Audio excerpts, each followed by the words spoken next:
Hello. Oh, cool. There's already people here. All right. Let me turn this off. So let's open up this webinar class with a little bit of breathing. Has anybody been on Instagram? Were you just with me when I was live earlier? So if that's the case, you're going to get 2 meditations. It's good to open up a learning experience with meditation because it helps us to calm our minds, to ground, so that we can actually receive the information a lot easier and more solid, like the information sticks better. So let's change our brain waves to ones that are more receptive to information.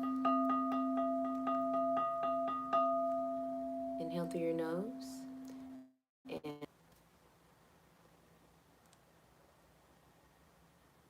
okay. I have good internet. I don't know why it's doing this. So we're breathing.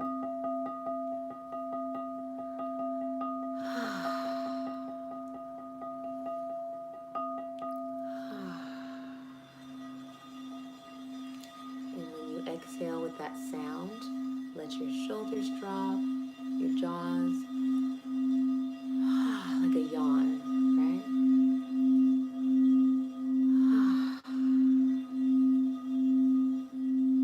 Now breathe through your nose.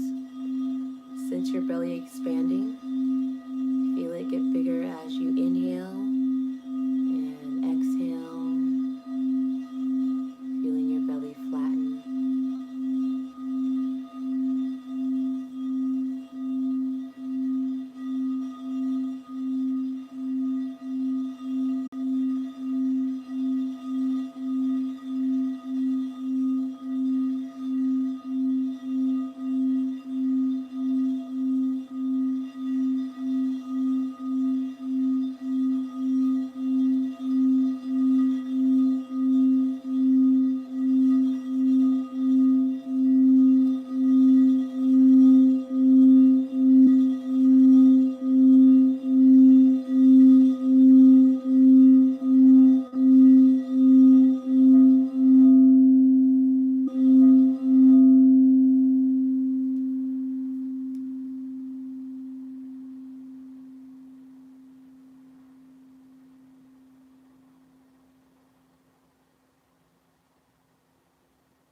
All right, let's get to this learning. So the fire element. We're going to talk about the fire element today and how we use that practice to balance our attractions, our magnetism. So I want you to think to yourself about your physical attractions. What things get your attention and are attractive to you? So you can think about physical things like lips, eyes, a person's voice, body shape, whatever, skin, hip flexors. I love hip flexors. So thinking about when we meet somebody, what turns us on or tunes us into them? What makes us feel like I want to go approach that person? So I've seen a transformation in the men that I've worked with, especially where their physical attractions do not move them like they used to. And let me tell you why this is good, because that's one of my strong points. Is I know I have good self-control, right? Good self-control meaning everything that you're attracted to, you do not have to touch, you don't have to have it, you don't have to interact with it. You have the ability to find pleasure in just being in that awe. The pleasure is being grateful, seeing the beauty. It's like watching the sunset, right? You're just watching the sunset and it doesn't have to do anything. The sunset doesn't have to wear a certain thing or, you know, act a certain way. And it's beautiful. And when we just focus and see that beauty without needing to judge it or make comparisons, it is beautiful and it feels beautiful. So we want to expand how we are attracting each other, how we're attracting people, um, based on our vibration. So if you're finding yourself in a lot of repetitive relationships or patterns in general,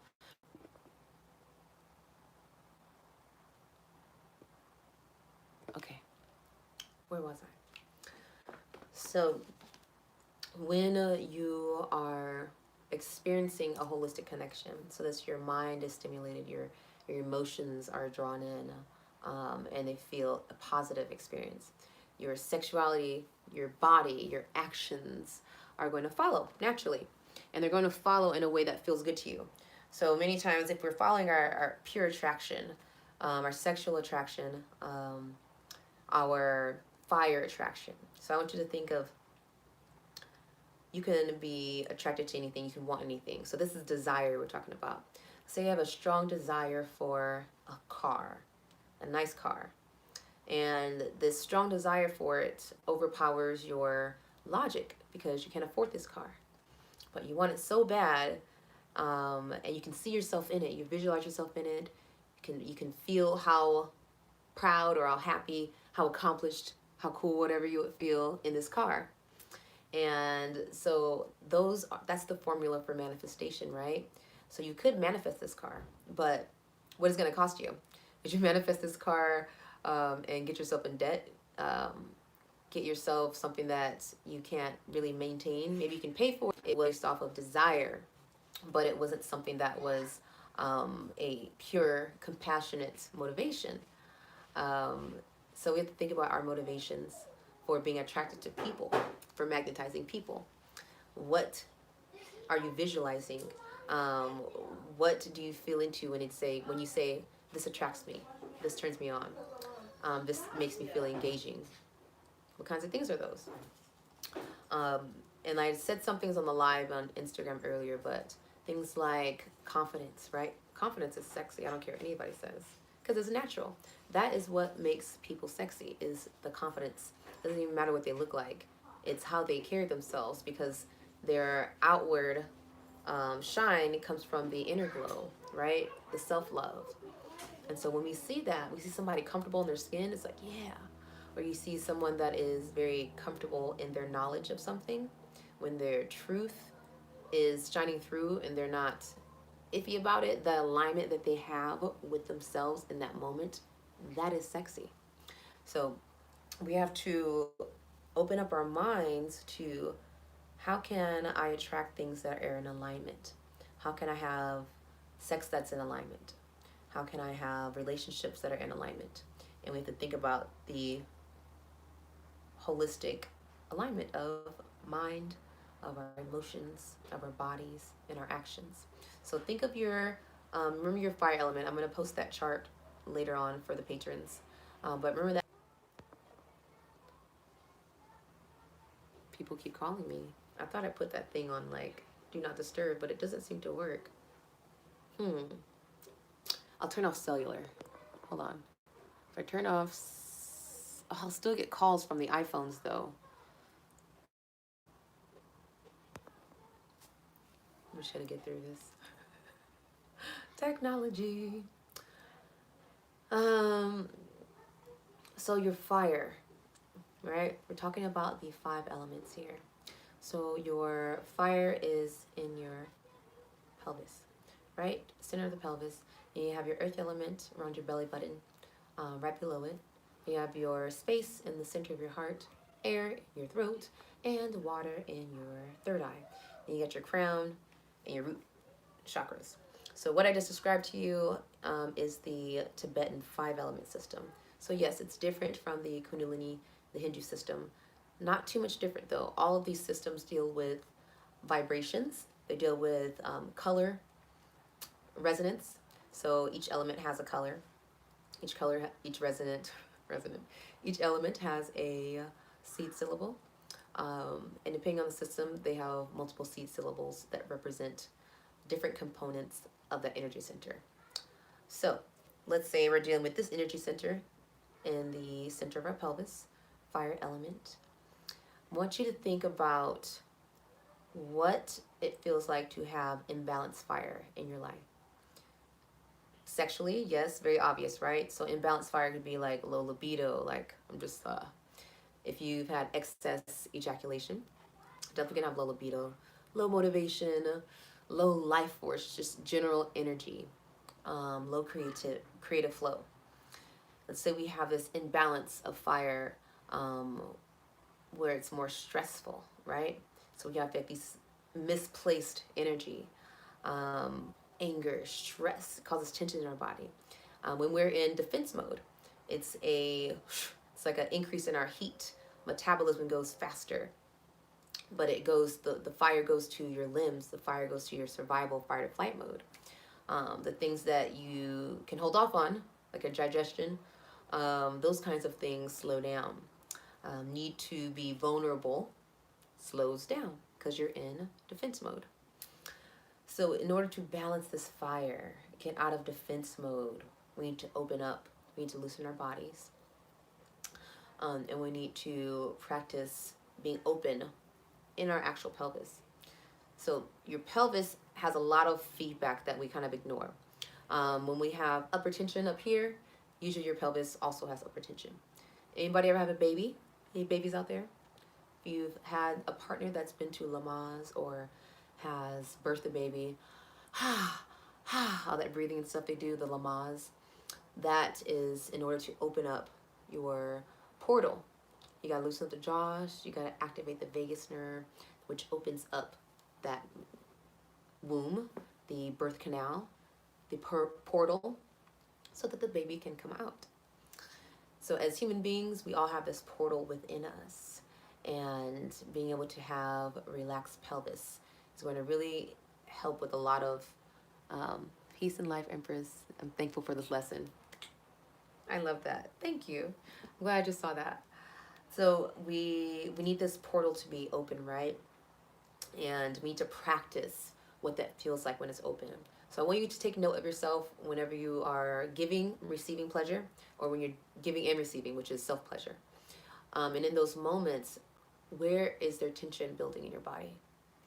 Notice it in your legs. When do your thighs tense up? When do your butt cheeks clench up? So taking note of when these things happen. And what does that do? What effect does that have? So you really have to go on this discovery, this self-study experience. Every time you experience pleasure. I mean, honestly, like I did a meditation earlier where we were breathing, opening up the portal, and I felt orgasm energy, like it felt really good. And I just took a moment to like, ooh, like feel that. So even sitting in your chair, driving, I'm like, I don't want to give that advice out, but anywhere, you can take a moment, just any small moment, and tap into what you're feeling inside, where energy's flowing. If your pelvis is loose, if it's tense, your butthole, your anal sphincter. That's a whole nother lesson, but we are going to get into anal sphincter and holding tension there. So if you're able to relax your sphincter, natural relaxation, so not your inner sphincter that's going to allow poop to come out or farts or whatever. This is the outer sphincter that can be.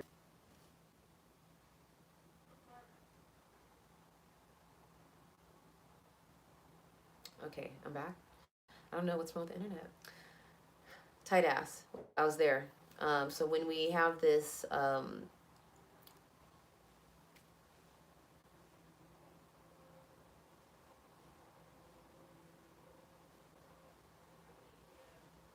is it going? Okay. I have to work around these interruptions. So we were talking about the fire, the flow, all right, yeah, sphincters. So being able to sense tension in your lower regions, your lower chakras, also is going to help send more energy to that place. So just by focusing on it, putting your mind there, you're going to send light there. You're going to send energy, and this is how you heal. So just think about it. If we just spent time paying attention to our bodies, going in, so it's our insight, it's being able to see in, kind of like that sonar I was talking about earlier. You're going to be able to really heal yourself on a regular basis, in a very natural, easy way, because you're constantly getting your supplement of attention, of energy, of light. But imagine just other things, going through these mental vortexes that we often allow ourselves to go down. And at the end of the day, how much of your day did you get spiritually fed from? Not that much. You had a lot of mental distractions. Um, Probably missed out on some good connections, including the ones with yourself. So we want to be very intentional with spending moments with ourselves. So with this fire element practice, raise your hand if you've done it. Yeah. Yes, relatable. Oh, I'm glad you found me. So we have a friend here, and she was calling me during this live, and now she's here. So, hey, girl. Um, so these, when we are experiencing pleasure, our very common habit is to squeeze our thighs and our butt cheeks and hold our breath and squeeze other things. Your toes, blood up, and helps us orgasm. But what it actually does is that tension tells your blood flow to go to those. These are big ass muscles. This is a big ass muscle, okay? Glutes and thighs are your biggest muscles. So when you tense them up, you're giving your blood flow to those areas. Centers sit on. Not all of them, because there's ones in your hands and your feet, but there's major centers are along this axis, right? Energy is transformed in this axis. This is a channel of pure energy, right? Connected to the universe. So if we can intentionally use this channel and open it up, and connect with it, this is how you birth, how you manifest. So I'm going to manifestation right now, but I'm going to stop because I already did a video on that. Go watch it. It's already up. But what we need to do, first of all, to open up our experience of sex, of pleasure, of fire energy in our bodies, is to change our minds with what it is. So a lot of times our sex is ruined by negative emotions, which includes negative thoughts. So I'm not going to be able to orgasm, or my dick's not going to stay hard. I'm going to come too fast. I'm not going to feel anything, or I'm dysfunctional, any of those things. And we might not say those exact words, but the doubts that you have, if you read between the lines, those are the things that you're telling yourself. So we have to be aware of our self-talk, our doubts when we go into experiencing ourselves and another person. And the safest way to do it, easiest way, is to start with yourself, because it's safe. Very non-threatening most times. So allowing yourself to experience your thoughts and then making sense of them, right? If you just listen to your thoughts and don't engage and just let them flow by, sometimes you'll be like, what is this shit? Like, what am I saying? What's going on? It's a way for you to understand why you're not getting the full experience. So yeah, like if I know there's negative thoughts and doubts, okay, so I'm not in alignment, and that's why I don't have that flow going. So what can I do to get into alignment? If it's negative thoughts, how can I start off my experience with a positive mindset? So affirmations, connecting with the person, and setting some intentions, or having them getting some permissions, getting some consent before you start. So that really takes a lot of pressure off and expectations, opens up the mind. The negative emotions of doubt, of mistrust, of insecurities. Big one, right? Insecurity kind of is the umbrella for performance anxiety, all those things, dysfunction. Because when you have a dysfunction, shit's not working right, you feel insecure about it. So you go into the sex already thinking this might happen. So now our mindset is out of alignment with what we want to happen. And then so your body may not respond in the way that you would like it to. So now, again, what can we do to get back in alignment? How can I establish an positive emotional connection with this person that I'm going to engage with? First, with myself. So how can I do that with myself? So let's start off with setting intention for connecting with yourself out of love. This is a loving thing. This is a open thing. This is a sacred thing. This is a fun thing, right? So however you want to put your words, just make it resonate with you. Don't speak my language, speak your language. Feel your language. And when you create that sense of trust, which I can tell you just comes from doing what you want to do. When we are honest with ourselves, let's say I want to try anal.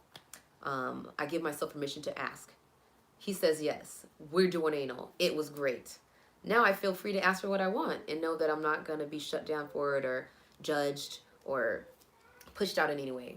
So now I'm encouraged to ask for what I want. Now we both have the opportunity to have more fun and more exploration. And I've also made this example to my partner, that you can ask what you want, you can get it, it can be good for both of us, right? And so the emotional connection, eye gazing. Eye gazing is the number one thing that I tell people to break down those walls of embarrassment. And it's it's nonverbal. I wish I had like a teddy bear. Do I have a teddy bear? All right, so I'm gonna eye gaze with this plate. I have a plate. So let's say before we have sex, I'm gonna sit my partner on my lap, or I'm gonna sit on my partner's lap, and we're gonna sit up straight, and we're gonna look into each other's eyes. And if we focus on the receiving end, which is the left eye, and just focus on that instead of going, back and forth. And when you do this, oftentimes you will laugh because you are doing something that is vulnerable and you're seeing each other purely. You start to laugh, get it out, and then keep going. Take a deep breath and just get back into it. So I'm going to sit here.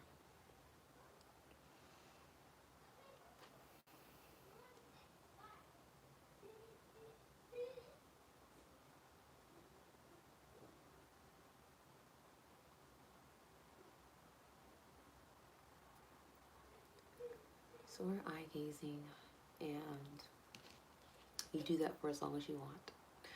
I'm not going to do that long because I'm just doing it with myself right now. But you do it as long as you want. So we're sitting in Yab Yum, and we're eye gazing. And we're breathing together.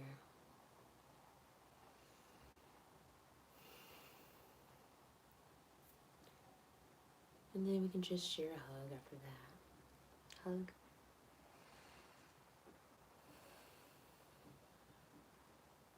And do this for a long time, okay? So I want you to do the hugging for a long time, breathing into each other's bodies, feeling the heartbeats. This is very vulnerable. It creates a sense of safety for both people. It allows the masculine energy to really step into its protective role, to allow the feminine energy to be as receptive and as open as she can be. And that is often the imbalance that we're having. And it's nobody's fault, we just don't know how to do it. Is how can a man especially hold space for a woman to be open and receptive? Especially when we're talking about women who are have walls up, who have emotional walls, blocks. It takes a lot to get the trust down. It takes a lot to feel relaxed in a relationship. So if you're in relationships where you never fully relax into it, you might also notice that you weren't fully relaxing into the sex and therefore not having a lot of the orgasms and the pleasure that you might expect yourself to have. So getting that emotional connection, that's real vulnerability. You can have sex without the emotional connection, which we've all done, most of us. Right? Absolutes are always a lie. But most of us have had sex without the emotional connection. And it could be good, right? You can even have orgasm and pleasure from it, but it doesn't feed your spirit. When you're done, you like check in, you're like, I could have left that one, or why did I do that? Or it was okay. Like it doesn't like last. There's no lasting glow when you don't have that emotional connection. And it's because this is our strongest vibration. The fire can easily get roused up. It's like you put fuel on it, right? You have some real sexy sex. And fire goes high, it's blazing, and then you come, and then it goes back down, and that's it. Easy to, do that, walk away from. But when you have this strong heart magnetism between you, even when you're not physically present with each other, like you can feel that. There's an afterglow from that experience. So that's the kind of things that we want. And, not to discredit quickies and just good, passionate sex, but we're just trying to do better. And also a lot of us are getting tired of just regular sex. When you have this awareness that there's more, it's hard for you to just keep accepting the mundane, the regular. Let me see these questions. And let me see. How do I look at the questions? Here? No. This one? Live chat. Okay, there you go. Okay, let me look at these. Peace and life, Empress. I'm thankful for the lesson. Breathing is essential. Yes. We're going to talk about the breathing. No, come back. Thank you for this teaching. Relatable. Hey. I feel you looking into my soul. I am all up in there. I'm telling you, a lot of us have the same experiences. We really share a lot of the same emotional experiences, right? So hurt feels hurt. Bad sex feels like bad sex. Disconnection feels like disconnection. So that was my last relationship, not being comfortable, but I did have enjoyable sex, right? Like, I know you can definitely have some good sex without all of that, right? Sometimes you don't even want all of that. I mean, I'm doing it without all of that sometimes. So it's very true. You can do this, but you have to be intentional with your needs. Sometimes that's what you want, and you should allow yourself to have that. It's not a bad thing if you want to have sex without emotional connection. It's what are your needs right now? If you're a person that always wants the emotional connection, or that's the boundary you set for yourself, like, okay, I only want to have sex with somebody that I have an emotional connection with, then you do that. And when you don't do that, you're not in integrity with your truth, with yourself, and that's why you feel bad. It's not because it's a bad thing, or this person drained your energy, or he sucked your life force out. That's you chose to share your energy in this kind of space, expecting a different exchange. So the expectation. Stop calling me. That button does not work. I don't know what that do not disturb button is supposed to do, but it does not work, Apple. So we have conversations that need to be had. Huh. So we were talking about live jab. Okay. Okay. So back to, I want to go over the breathing really quickly and give you your homework. So overview, fire element is going to help us balance our sexual energy. So that's our attraction. It's our physical, our action. So our muscular system, right? That's why I tell y'all, if you are trying to be spiritually fit, you have to be physically fit. And you don't have to be like extra, just have a healthy balance in your body. Do you feel healthy in your body? Can your body handle its workload? And that's mentally, that's emotionally, that's physically. But also, yeah, can you touch your toes? Can you like turn your neck both ways? Is your range of motion limited? Because range of motion is it's not gonna heal itself. Like if you lost range of motion in your neck, like it's not gonna one day magically come back unless you do something about it. So stretching and making sure your body is able to hold this energy that we're harnessing. Where's my little homework thing? Is it? I have a chart. That's not it. Oh. All right. I'm not getting up. It's over there. But I have a chart that shows the 5 elements of holistic fitness. And fire comes into the musculature, right? Our water, for instance, is our flexibility. So when we do yoga, we're making our body fluid, making the energy able to flow. Your fire is your strength. It's your ability to hold this strong life force. Because think about the things that they take out to space, right? All the power that's needed, the things that they build the ships out of, the spacecrafts. They have to be made out of the strongest materials, like carbon. Like this shit is really strong. I love space documentaries, so don't judge. Everybody loves space. But these are made of hard materials because so much energy Um, it has to be able to contain that force. And if you want to be the strong, powerful, energetic person, you have to have a temple that can contain that force, that energy. Um, sounds so extreme, but just, general health. I, for one, though, you guys know me, I'm a triple fire. So Sagittarius, Leo, um, Aries rising. I have a lot of fire. So when I work out, I make sure that I work a lot of the fire. So intense shit like boxing, dancing hard, um, running, doing really physical things, climbing ropes. So these are the things that I do to balance my fire, because that's a lot more efficient than me doing like just yoga. Yoga is hard, but I also need to kick my ass a little harder than that, because that's what my body likes and it feels really good when I do it. So,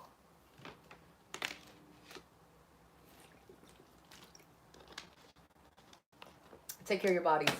That's how your fire is able to be strong and balanced. Um, and thinking about attraction, as we change our actual frequency, our vibration, based off of doing mindful practices like this, you're going to change your magnetism, your attraction. So who you bring in, who is looking at you as this like seeing a kindred spirit, that's going to change. And also with your fire element comes the um, wisdom. With each of these elements comes a wisdom. So how is my consciousness evolved from working with this element, this energy? So with fire, it's discernment and awareness. So as I'm magnetizing and drawing in, got this bright light, all the moths coming to the flame, my spirit, but then you just end up with a lot of magnetism, right? And that sounds like attention, it sounds like distraction, it could sound like going in the wrong direction, getting overwhelmed or distracted, whatever. But it don't sound like balance and health. So what we want, what we strive for is balance, to be at a place of presence with our energy. And when I see somebody, I can feel sexually attracted to them, but it doesn't make me want to go and have sex with them, because where's this and where's this? It takes time for me to get these. It takes it takes more experience. Sometimes you feel that spark right away. You have this, like you met your soulmate. But even then, sometimes you thought you met your soulmate and it was not your soulmate. But it took you some time to find that out, right? You had to get to learn that person's way of thinking, and to learn his emotions, her emotions. Um, and if we're not in relationships where we are actually being real, then it takes a lot longer to learn that shit. And we might learn it the wrong way. Not learn the true way.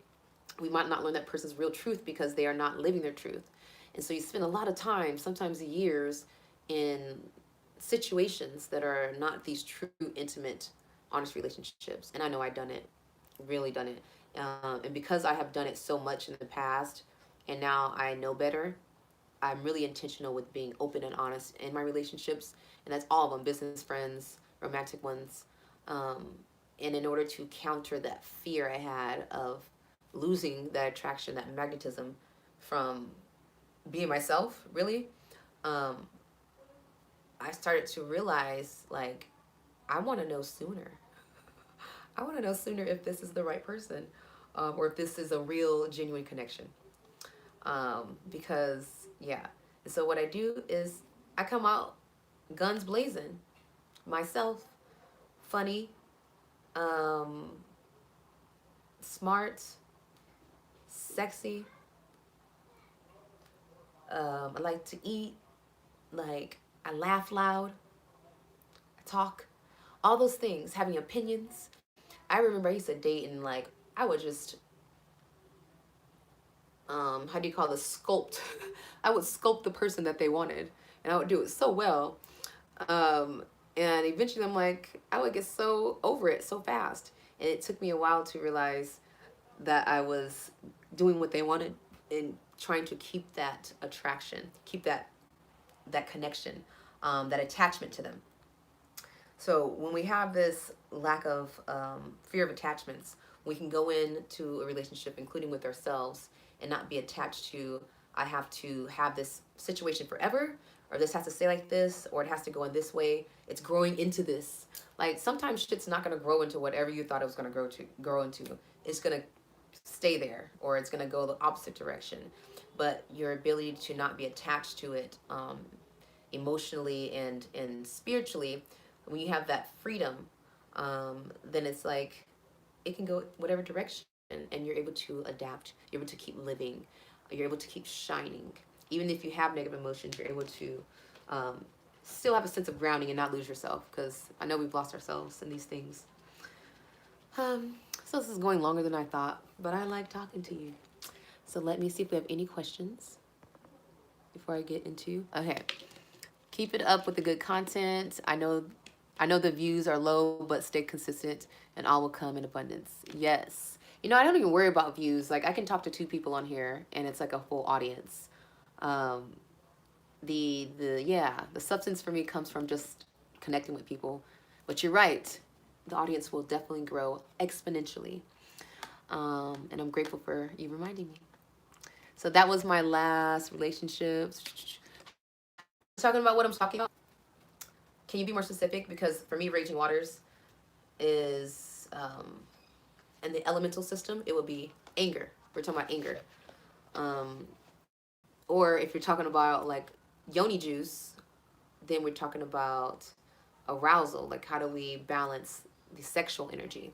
So which one? Are we talking about sexual energy? Are we talking about the elemental aspect of it, which is water? Let me know.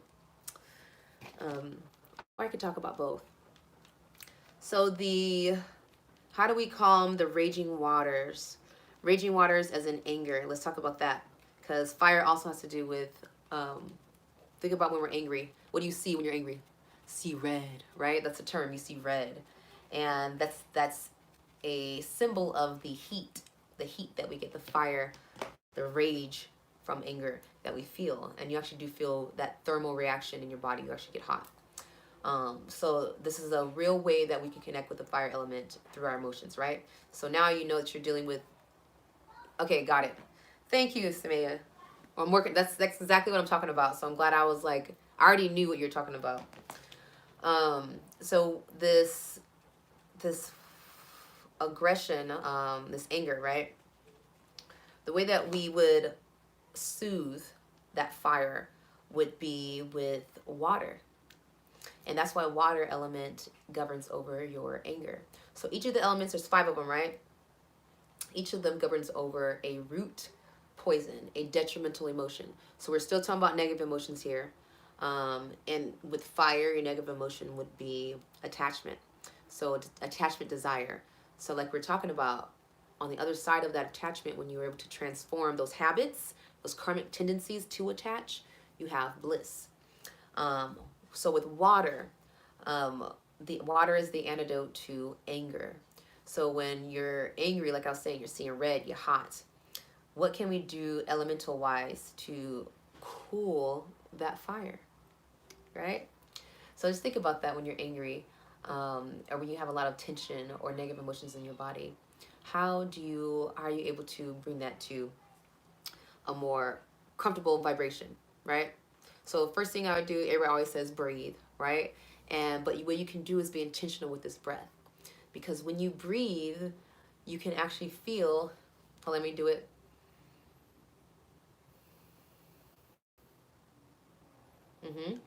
So I want you to, I learned this in one of my yoga classes. When we breathe, you can feel the different temperatures on your nostrils. And one of the breaths that we do when we're mad is like this, right? It's like a bull blowing off that heat. So coming out is steam, coming in is cool air, and you can actually feel it. So cool air, when you inhale, comes on the top of your nostrils. So everybody breathe. Can you feel the coolness rushing on the roof of your nostrils? Right? And then you exhale, you can feel it's warmer air going on the floor of your nostrils. So do it again. So when we're mad, naturally, they're like, take a deep breath, calm down, calm down. If you do that intentionally, it's literally like alchemy. You have to think of it that way. You're doing magic because you're working with these subtle energy characteristics. Water is cooling to the fire. We already have this natural reaction in our bodies that's breathing off the smoke when we're mad. So now let's be more intentional with that. and really cue in on those signals and take in that coolness, that cool water, in order for us to calm down. So that's one way, real simple way, right, with the breathing, is to redirect your mind to how your breath is cooling down that fire, that heat in your body. It's hot. And when you are thinking of the elements of the holistic elements, water also deals with, like I said, flexibility. What else do you do with your body that makes you feel more balanced and less pissed off? You dance, you stretch, you do an exercise. So being able to have energy flow throughout your body is a manifestation of water element energy in your body. So they're working in conjunction, all the elements. You got your earth, your fire, your space, your air, and your water all working together. So when you are thinking about imbalance, think about how it relates to these elements. So this week, just work on fire, because there's 5 of them, and there's honestly layers like an onion to each one. So start with fire and really think about when you get mad, when you get hot. Ask yourself, what do you want to do to cool down? And that makes you accountable for your own self-care, and also for finding ways that work for you. The other way to work with water to cool down your fire. I'm supposed to be talking about fire today, but I want to answer your question. So water in the 5 element system has the ability to wash away obstacles. So if you see, like, look on a chart, it's Tibetan books, you'll see it destroys obstacles, right? Think of water in its different flows. We can have a trickle stream. We can have a creek. So these creeks, these streams, they roll over things. I'm so busy. So then you have next your river. Rivers are rushing, right? They move shit along. They carve out a path even faster than a stream would. And you have things like waterfalls, right? Waterfalls create these pools. Like, they really create a lot of motion. They wash things down. They give us fresh water. So if you think of your flow of water in your body, how strong it is, how open that flow is. If you have tension in your body, then you're not allowing the rivers to flow and wash away the obstacles. Purify the energy in your channels, because all this subtle energy is going through our subtle circulatory system, all your nadis, your channels, your meridians. And when you have a block, think of it like arteriosclerosis, blockages in the arteries. When you have any blockages in the tube, things can't flow as much, right? Creates more pressure within that, more tension within that channel also. And that's going to translate outwardly to the body, to the tissues, to the whole being. It's going to change your whole aura. So breathing, relaxing is the key to all that, right? I can feel myself going on a whole nother tangent. So homework for this week is going to be breathing into your base and opening up that portal, sensing any tension on the way down. So anytime you're doing your pleasure, your stimulation, notice where you're tensing up. So if you're tensing up your thighs, you're doing this, squeezing your butt cheeks, release it, okay? And as you're going to keep on going and you're not paying attention again, you're going to do it again. Release it. So this is your homework, to just be aware and check the habit, right? One habit, you check it, you breathe it out, and your body is going to start changing that program. You're breathing consciousness through your energy channels with intention, with a message, with a program, and your actions are reflecting that. So you are programming your body into a new flow, a new habit. You're creating interconnections, repairing the connections that have been broken due to blocks. So we're going to do that this week, all right? Relax, whole bar, it's a vagina, anus, all of them relaxed. And just feel, all right? So that is the class for today. Do your homework at least 3 times a week. If you want to experience a change, it doesn't want me to finish. But this will be up for you to view later if you did not see the whole thing. 4 times a week for your homework. And when you're experiencing self-pleasure, try not to do it too fast. Make time. Make 20 to 30 minutes to do these things. And they will start to become more effective. You just baby steps. So if you have to start with 10 minutes, do 10. But you want to work your way into creating time for yourself and to get to know yourself. Because I promise you, this kind of stuff, we're working with sexual energy, but it helps you out in work, it helps you out in business, with your kids, being able to have that deep connection, awareness of your energy. So happy practicing. Do it with fun, do it with no goals, and just explore and love yourself. And if you have not signed up for Patreon yet, I'll put the link in here. But it's Tantra with Courtney on Patreon. And $20 a month will get you all of this and all the stuff. And $120 a month will get you a personal session with me, an hour session. So whatever your needs are. All right. I'll see you guys later. How do we end it? Okay. Are you sure you want to stop streaming?